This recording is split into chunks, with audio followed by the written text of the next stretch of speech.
Listeners, just before we get started with unwrapping the week, let me remind you that the Week magazine, a digest of the best news, reviews and columns from more than 200 sources, is available each week from your local news supplier of choice. Packed with multiple perspectives on the most important topics, it will burst your filter bubble and lead you out of the echo chamber. And as a podcast listener, you can get it for next to nothing. Just go to theweek.co.uk/offer and use the promo code POD12. That's POD12 to receive your first 12 issues for 12 quid, plus a free notebook if you live in the UK. That's theweek.co.uk/offer and enter the promo code POD12. Okay, here's the show.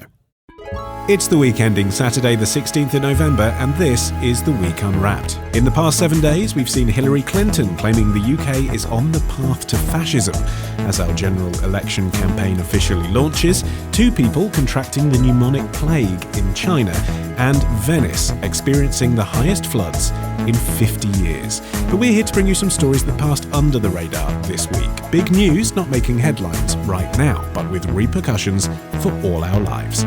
I'm Hollie Mann, and let's unwrap the week. And joining me today from the week's digital team, we have Hollie Clemence, from Money Week, the walking, talking economic summary, John Stepek, and the week's editorial chairman and co-founder. The kids have finally been joined by the grown-ups, everyone. It's Jeremy O'Grady. Hello, Hollie, and how nice to be here. Welcome. We all stood for the national anthem shortly before we press record. Jeremy, I can't imagine, when you co-founded The Week, you'd ever imagine that you'd be here with me on the Week podcast. No, when we co-founded The Week, I didn't think I'd be there for more than a week. It was yet another little enterprise that I'd started and thought was going to crash. But it all took off in most unexpected way. Here we are 25 years later. Well, can I say... in the high point of the whole thing. Indeed. Well, and Jeremy, you are starting this week. It would be more than my job's worth for that not to be so. So what do you think this week should be remembered for? I think it should be remembered for how the EU turns out to be the friend of populism. A short bike ride from Westminster and I'm here in Eaton Square, the jewel in the crown of a property empire that makes the Duke of Westminster Britain's wealthiest citizen, with a net worth of an estimated £7 billion. As well as some of the best bits of London's real estate, the Duke also owns a farm for which he claims more than £500,000 a year in farm subsidies. With 1,300 dairy cows and thousands of acres of cereals, you wouldn't think that the Duke of Westminster was the kind of farmer who needed a taxpayer handout. But that's exactly how the Common Agricultural Policy works. Co-founder of site Farm Subsidy, Jack Thurston, in his documentary Fields of Gold, produced back in 2009. You can find the whole film at farmsubsidy.org. But this week, Jeremy, you want to talk about the Common Agricultural Policy. Let's just start very simply in true week style. What is that, and why do you want to talk about it? What the Common Agricultural Policy is the single biggest item of expenditure in the EU budget. It represents now about 40% of its spending. Early days, it represented about 90%. What's fascinating, particularly about it now, is a report that came out by the New York Times on just how some of the distribution of these funds worked. We just heard from the clip at the beginning how it is a policy that tends to reward big landholders because the essential basis of its distribution is on a per acreage basis. And it turns out, I think the rough statistic is that 80% of the funds go to the top 20% landholders. And that's if you've heard about this kind of Euroscepticism related to the CAP at all, it's probably been in the last 20 years of kind of tabloid approaches to that in this country about the wine lakes and the butter mountains of France and Germany and all the rest of it. But actually, what the New York Times are highlighting is Eastern Europe, isn't it? It's Hungary, places like that. And they're talking about corruption and how it's being administered. I think what's interesting about this is precisely that it breaks the categories of Euroscepticism versus Europositivism. Our whole idea of what the European Union is, and I wrote about this in an editorial this week in The Week, it tends to be founded on a binary category of it's either rather a great thing opposed to populism and nationalism, or it's a terrible subverter of national sovereignty. If you look at this issue about the way that the agricultural subsidies are distributed in Central and Eastern Europe, you see an organization which is completely the opposite of that. It's one that is very fragile, has absolutely no desire to impose supernatural rules on the way the subsidies are distributed, but has the inadvertent effect of being a tremendous boost to populist leaders in particularly Hungary, but also Bulgaria, Slovakia, and elsewhere. And Hollie, isn't it just the fact that the EU just wasn't designed to deal with countries like Hungary and Bulgaria and Romania? They joined later. All of the structure was put there for what we think of as the sort of key European countries at the beginning, and they weren't anticipating this sort of issue. There is a kind of comment about that suggesting this whole idea of giving money to someone to grow food is probably quite a new concept to them. And yes, maybe if you're in charge of that country, you might take advantage of that if you're so inclined. I mean, you come out of a communist environment where it's the very opposite of being paid money to farm, isn't it? You are farming for the state. Yeah, and it just seems so very opposite to our kind of welfare system where you're trying to help the smaller people or the poorer people or the people that are most in need. The smaller farmers in this case seem to be missing out, and it's going money upon money to the people that have already got all the land. John, can you just give us a quick summary of actually what the New York Times said? Because it's about Viktor Orban, isn't it, and people like that. So Viktor Orban has effectively confiscated land from lots of small farmers to give to his pals. Now, the land parcels, as I understand it, there's meant to be a theoretical limit on the amount of money that can go to any one farm. But you can dodge that by sort of owning 10 little parcels of land and then getting subsidies for all of them. So basically the EU's kind of become a massive enabler of kind of cronyism and corruption in these countries. And to be fair, it's not just Eastern Europe. I mean, whenever Italy and all the rest of it first joined, there was a lot of kind of money kind of going to projects and places that were of kind of a dubious kind of origin. And it's partly because, as kind of Jeremy said, the EU doesn't have a huge appetite for kind of dictating to these countries what they can do with the money. But it's also not their fault, is it, Hollie? I mean, that's the other thing looking at this. The EU has a rule. That's how they administer their land. Okay, it's not. That's how they administer their subsidy. Okay, it's not perfect that if you have lots of land, you can get lots of subsidy. But it is down to the potential corruption of individual leaders in each country to give their friends large swathes of land. It's not the EU's job to say don't do that, is it? Yeah, well, I think the EU saying it tackles direct fraud or anything that it sees as fraud. But I guess if it's legal in a nation, it's a lot harder to confront if it's something that your nation kind of legalises the way that you're doing it. So, yeah, of course, that makes it more complicated. I mean, do you think this report has, sparked waves in the EU? Well, there's a big battle going on anyway, quite independent of this. Now that Britain is pulling out, there's a big hole in the budget, particularly for CAP, which takes up so much of the budget. And there's a big split, as there has historically been, between France, which is still by far the largest beneficiary of CAP, and Germany on what should be done. Germany wants individual states to stump up more to fill this hole in the budget to fund the agricultural subsidy. And France, unsurprisingly, is very happy with the fact that it's a net beneficiary and doesn't want that to happen. I think it's important to realize and to think about these things, again, not in partisan terms, but in terms of the kind of side payments that you need to engage in if you're going to persuade people to adopt common borders and open trade. Since it severely hurts differential interests, you're going to have to pay them off, as was the case with CAP in the beginning. It was a really essential part of de Gaulle's plan, since about 25% of the French workforce worked on the land, as opposed to about 4% of the British workforce. It was really important for him that he made sure that they were protected.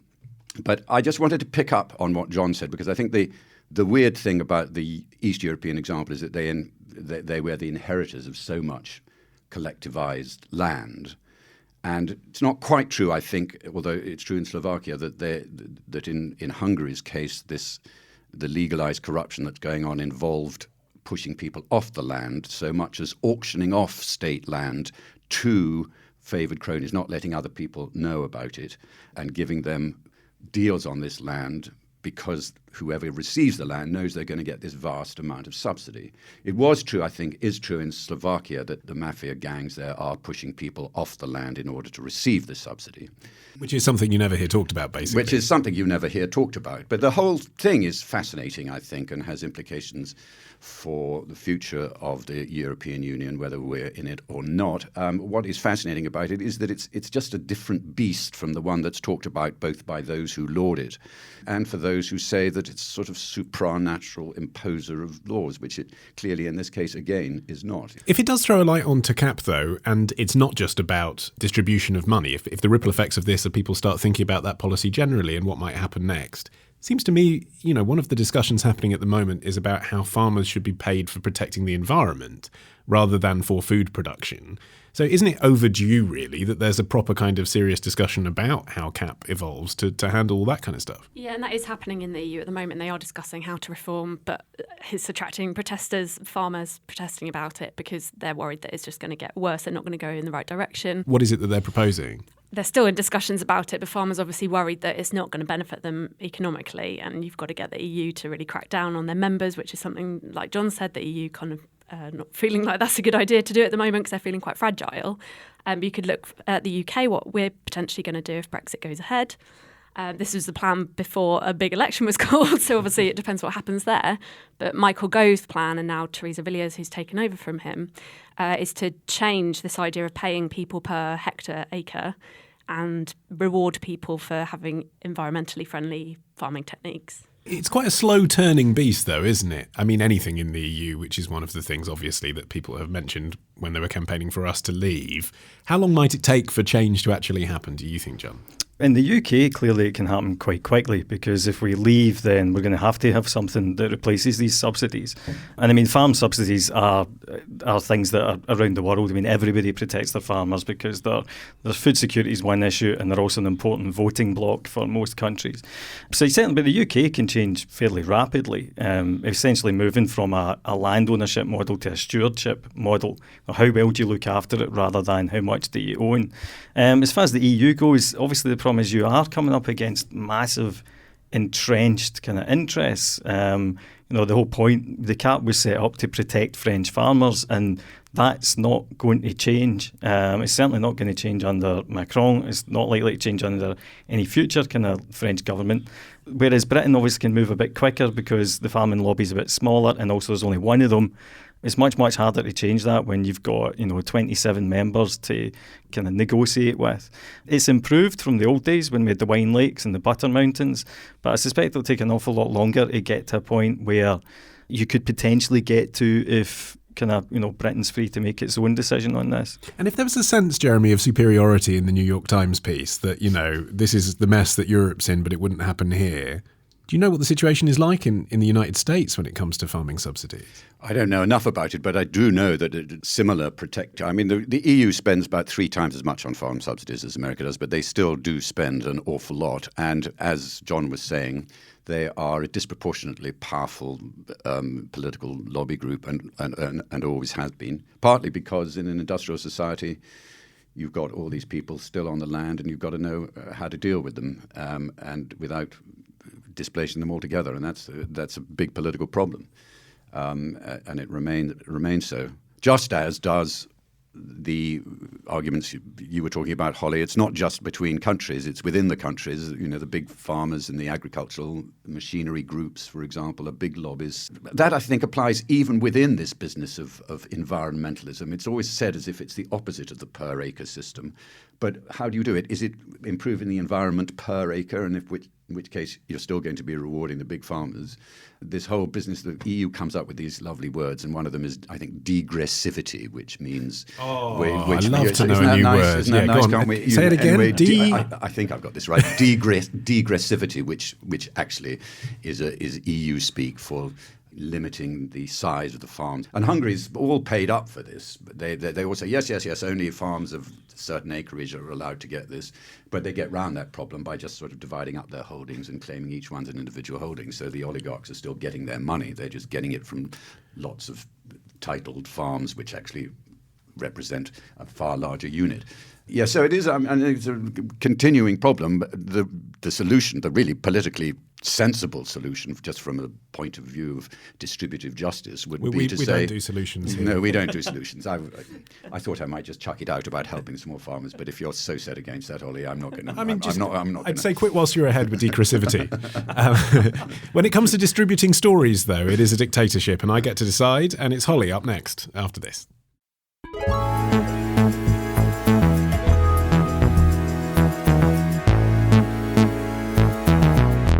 Okay, Hollie, your turn. What do you think this week will be remembered for? Are we finally learning the lessons of our past? I made a prediction about 10 years ago about the increasing social-political instability in the United States. At that time, the forecast sounded quite outlandish, and I know many people thought I was way out in the left field. Of course, the last 2 or 3 years have changed this opinion. So our historical analysis of many different societies has indicated that all large-scale complex societies, like the one we live in, they go through these periodic instances of state breakdown, increased social instability, and political violence. Peter Turchin, Professor of Evolutionary Biology at the University of Connecticut, speaking in 2015. So, Hollie, Turchin correctly guessed that the USA was heading for a period of instability 10 years prior to that happening. And you are here to tell us your story of the week is that wasn't a fluke. Well, the time is coming. We'll find out next year. Because he said by 2020 it's, debatable whether there's instability. It's not a civil war. It depends what you kind of define as upheaval, I suppose. And this is an amazing story of the week. This is based on the Guardian long read, wasn't it, from earlier in the week? About Yes. You're sort of comparing history to biology. Tell us about that. So it's Laura Spinney who's actually written on this quite a lot. So she's talking about cleodynamics that Peter Turchin actually founded himself in 2003. And it's this idea of putting history into a mathematical model. So he set up this massive historical database that's taken him, it's set up in 2011, so taken him 8 years so far, and they're still working on it, to collect as much information as they can about 10,000 years worth of history and try and put this into a kind of scientific model that he can then analyse empirically and potentially predict the future. That sounds a bit mystic, Meg. He's not promising to specifically tell you what's going to happen on a certain day, but he could tell you the risk factors in a country about whether that state might collapse or whether that state might kind of see the writing upheaval that he's talking about. I don't even understand the principles on which that would actually work. I mean, context is different, isn't it? So you say, this thing happened 50 years after the Chartists. Here's a thing that's a bit like the Chartists 50 years ago. Therefore, we're due this event happening. I mean, that's not how human beings work, is it? Sure. Well, that's kind of the reaction to it. I think it's quite a visceral feeling that we're human beings and you can't put us into numbers. But it sounds quite convincing, yeah. So what's he predicting then? So, for example, it's the way he's looking at things. So maybe how the Roman Empire collapsed and he looks at all the factors that happened behind that. My argument would be that maybe it's even more than they can ever imagine because it just seems so crazy to be able to define that alone. But he says there's hundreds of different things that have caused it, and he looks at reasons why states become unstable. So it could be wealth inequality or public debt or economical reasons, as well as the kind of imbalance that goes on in society that precludes, like we were talking about previously about riots a few weeks ago, it might be one little thing that triggers it, but perhaps there is a more common ground between all those countries. Okay, I mean, when you boil this down, it's about big data, isn't it? But, it's that old chestnut of correlation doesn't mean causation. I mean, John, spoiler, we're going to be talking about the financial markets later. I suppose that's a bit like that, isn't it? The banks try and say what's going to happen, based on human inputs. But that's done year by year. It's not done 20 years in advance. They do actually do long-term things. And actually, cycles have been a massive part of economic theory for a long, long time. One of the most kind of better known is the Kondratiev cycle, which is this idea of a kind of very long-term debt cycle that moves in roughly 70-odd years. But this goes further than that, because it's not just saying this will hit your pocket in 50 years. This is saying things like, this decade will be a bad decade for women. It's that kind of thing, which just, it doesn't account for what's happened before, does it? Please tell us that you don't think this is right. I think history is too complex. It's like, they compare it to the weather forecast. But the point is, even with all the sensors and the understanding of that as a chaotic system, we can still only forecast 5 days in advance. And I mean, the guy says, all right, 10 years ago I predicted thered be unrest. I mean, I hate to say it, so did I. The financial system had just collapsed. Do you know what I mean? It's not that complicated. A bit like Moody. Yes. We want to believe this, I think, in a way, Jeremy, because it's exciting. Like when you read the article, this is what I was thinking when I was reading the Guardian long read. I was like, this is like the twist in an M. Night Shyamalan movie. Like, oh, everything was predicted. There's nothing we could do. It's all beyond our control. Do you think there's something in it, though? I think there's one thing in it, which is that he and his predecessor, a chap called Goldstone, I think, did actually, they were looking at the sequence of revolutions or unrests, 1848, 1968, and now all the protests that are going on across the world, and came up with some interesting anti-Marxist variables, really, about... So I think they're useful insofar as they identify these people. So they're good for the wrong reasons. They came up and they said, listen, what's interesting about a lot of these upheavals is that they were pursuant to a very sharp rise in population, at which point the strain on jobs, simultaneously with a swollen elite, which again has got, as we're finding now, too many graduates chasing too few good jobs. So you've got a discontented elite or middle class, you've got an impoverished working class, and you've got an increasingly fragile state. Those were the three variables, which I think are really rather interesting variables, more interesting this idea that revolution pivots on some sort of Hegelian notion of class conflict in which, it has to happen every so often. This I think, usefully explodes that fiction. Where it goes wrong, I think, and where journalists who are largely arts-based get awfully excited whenever somebody comes along with a hell of a lot of numbers and says, listen, we can turn all this into numbers. Where it goes wrong is, I think, trying to quantify all those variables. It's fine to say, listen, yeah, we can quantify population growth quite well, and even using archaeological data, we can take that right back to the year 8000 or something. But to then sort of shove it all into a big sort of counting machine and saying, therefore, and come up with something as futile as saying there may be protests in 10 years' time. It's not impressive. Has anyone seen that Inside Bill's Brain program on Netflix? Anyone seen that? It's about Bill and Melinda Gates and their foundation. And it basically talks about how in Silicon Valley as a construct, the idea is that you blur the boundary between arts and science, that you do take problems that appear to be human problems and look at them through the lens of a computer. And that's how you eradicate polio. That's how you build a sanitary toilet, whatever the things that Bill and Melinda Gates are trying to do. That's the change, isn't it? Like the reaction to this sort of approach isn't just about individuals and how they feel about it. There are big businesses behind this kind of way of looking at the world now. Yeah, and they do say in the article that Silicon Valley's kind of got their eye on cliodynamics, which obviously if you could predict the future, probably every business in the world would want to know, but whether they can do that, as Jeremy says, debatable. I don't think we should write the whole thing off. I mean, I was very interested in a programme you probably know well, John, the Glasgow Social Health and Crime problem. I can't remember the name of it now. Based on the idea that actually crime spreads rather as disease does, and quantifying that and coming up with a policy which has been tremendously successful in terms of knife crime in Glasgow coming down quite dramatically as a result of this change in policy. The problem, I think, is the promiscuous nature of the claims. But if you refine the point at which quantitative analysis can actually match the kind of things that are going on, like number of knife fatalities or knife injuries, there clearly is some quite considerable mileage in doing that. I don't know. I think the decline in street crime from Glasgow was to do with John relocating to London. I have heard that. They'll never catch me. Do we think we can buck trends if we have the data, John? That is a good question. Thanks. I mean, yeah, no, it's a good one. Part of the problem is that if they're driven by things like population, the issue is obviously the population's already there. And one of the kind of findings from this sort of stuff is the idea that countries are more war prone when there's a large population of young men. And I think that's a very interesting, quite an intuitive kind of finding. But the question is then, well, what do you do about that what kind of policies do you put into place to address that? Astonishingly, Hollie looks like she has the answer to that question. What do you do, Hollie? You said you don't do answers here, and now here you are coming up with one. No, I said we don't do solutions. Hollie has an answer to an interesting question. Go ahead. I've had a question to a question, unfortunately. Oh, you see, that's what we do. It was more like the technology paradox. Laura Spinney in The Guardian saying this is really relevant now because technology has improved so much that this database can even exist. So big data and reading into it wasn't possible 10 years ago, whereas now it's a lot cheaper and easier to do. But I would have thought technology might be one thing that would scupper your forecasts because you've got no idea what people are going to invent.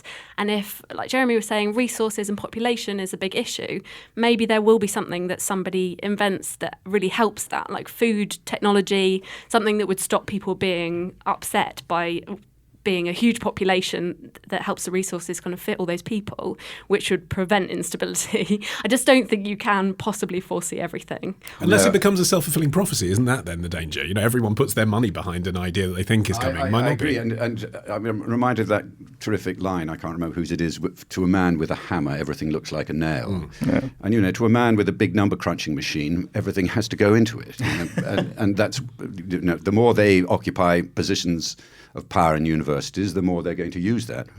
But I don't think we should dismiss everything that they do as silly, because clearly in specific instances it can work well. But I think we have to identify what those instances are. And looking at the models which say populism's going to increase, we maybe haven't got to the peak yet. You know, the economy might go downhill even further. Is there any solace, Hollie, that we can take from knowing there are bad times ahead? Well, I think this theory of the cyclical history is probably the most positive you can take from it. So whatever goes wrong, it has to come back up again. I couldn't think of a better link into John. He's up next after this.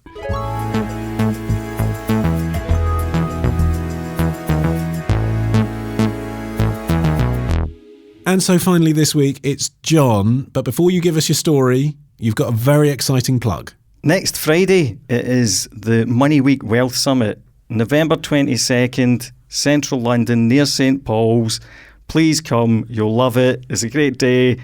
You'll be able to hear about all the apocalyptic stuff I'm about to talk about in person. Just go to moneyweekwealthsummit.co.uk to get your tickets now. And remember to bring your knickers, chuck them at the stage. John, what do you think this week will be remembered for? Hollie, I'm afraid we've all just been downgraded. In many developed economies, those negative trends are alleviated somewhat by the shift towards looser monetary policy. Lower interest rates lower the cost of financing debt and make debt more affordable. But that simply mitigates somewhat the impact of a weaker credit environment. It may also foster complacency amongst policymakers. Increasingly, we see growth-enhancing structural reforms delayed by policymakers not wanting to take unpopular political steps. That leaves many highly indebted, slow-growing advanced economies increasingly susceptible to future rises in interest rates and to potential confidence shocks. Alistair Wilson, Managing Director of Sovereign and Sub-Sovereign Ratings at Moody's. That's a job title, isn't it? John, Moody's has just downgraded the world. That's the story you're bringing us. Yes. Talk us through what that means. I've said the words. What do they mean? Yeah, they're not angry, they're just very disappointed. Long story short, credit ratings agencies, they are the people who say how creditworthy individual companies or individual nations are. That's just an opinion at the end of the day. There's three big ones, and Moody's is one of those. What Moody's has now come out this week and said is that they are putting the entire world on a kind of negative credit watch for next year because they're worried that political instability and massive indebtedness means that essentially every country is at risk of seeing its debt kind of downgraded or struggling to pay it, or everyone's becoming less creditworthy because of the political environment. Okay, so Hollie, with reference to the conversation we were just having, should we be worried by this development? Yeah, surely we should. My question is, if everyone in the UK, for example, we all had our credit ratings cut, we all want a mortgage, surely if everyone's getting their credit rating cut at the same time, that kind of cancels out some of the pain.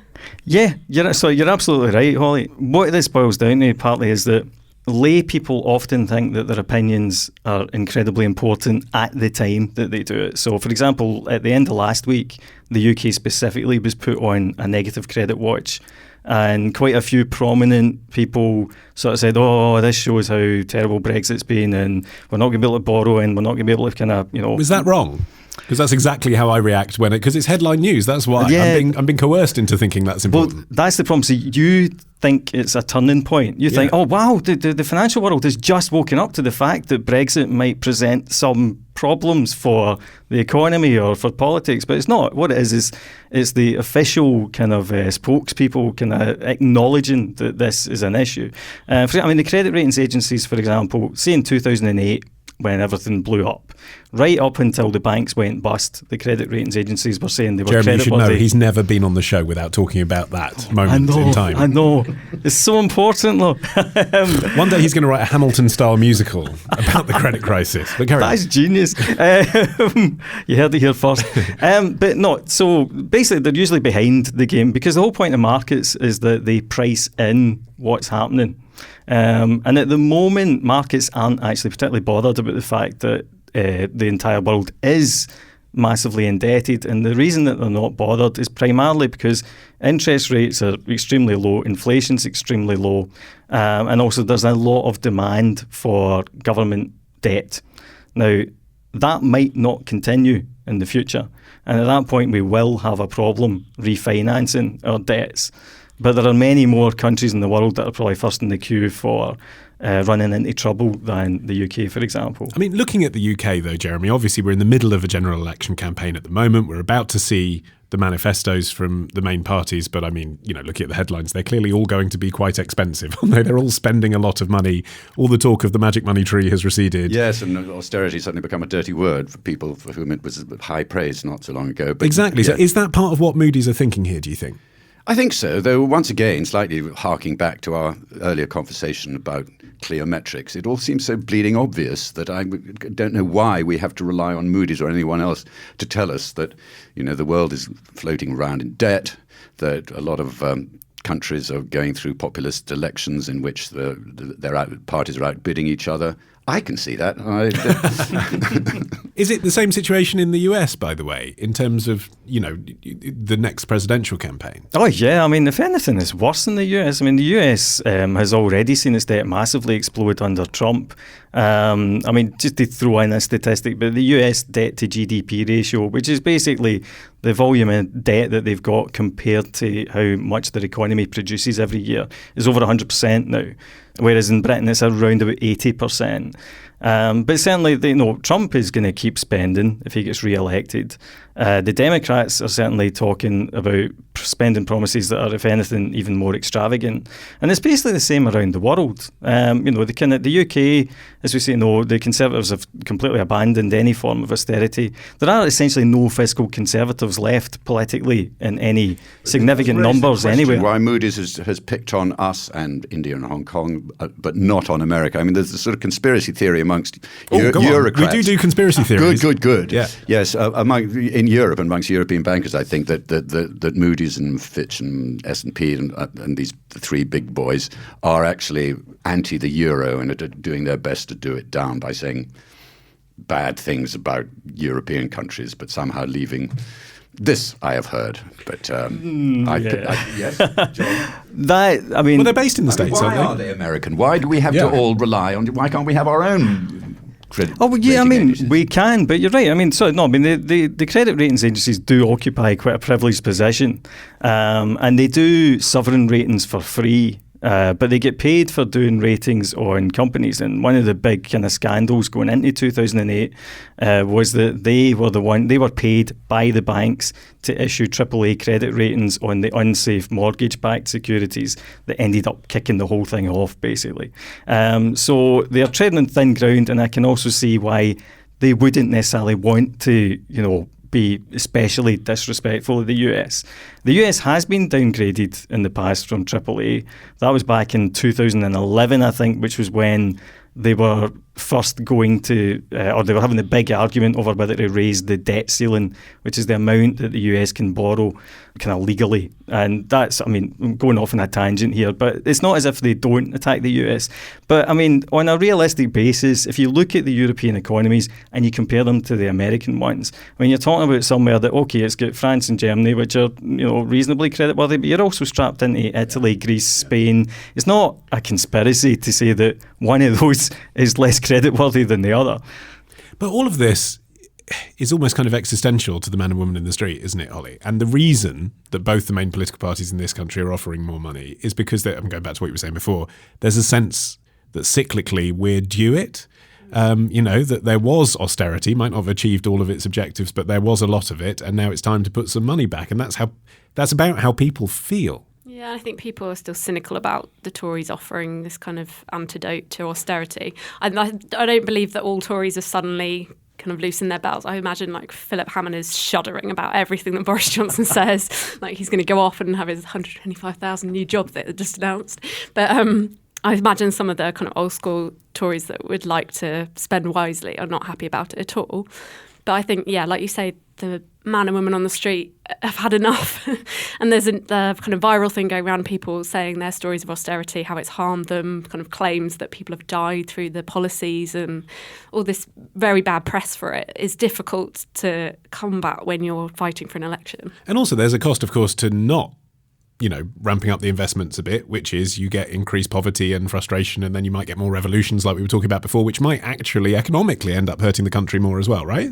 Oh yeah, I mean, there's no massive disagreement with this. The tricky thing is... I'm trying my best. The tricky thing is there comes a point, and I think one of the interesting things about talking about cycles is it's almost as if we come to believe what we need to believe at exactly the worst time to believe it. So right now, interest rates are at absolute rock bottom levels. I mean, the lowest levels in 5,000 years.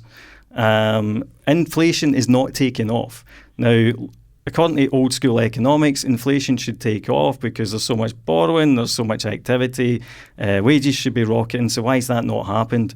And so suddenly you get economic schools of thought that start to say, well, actually, thinking about it, if we just printed the money, then, none of this government debt would matter. And technically speaking, it's right. There we go. We'll leave on that thought. I don't want to know the second. Go on. Yeah, go on. Sorry, but no, there's a but. Go on, yeah, but. The but is that eventually inflation has to take off. And the other but is if the government's literally printing money to fund stuff and everyone suddenly decides, actually, this debt is essentially made up, at some point, everyone in this room says, right, so where's my money? Where's my 50 grand, get into my bank account? Because you're giving everyone else money.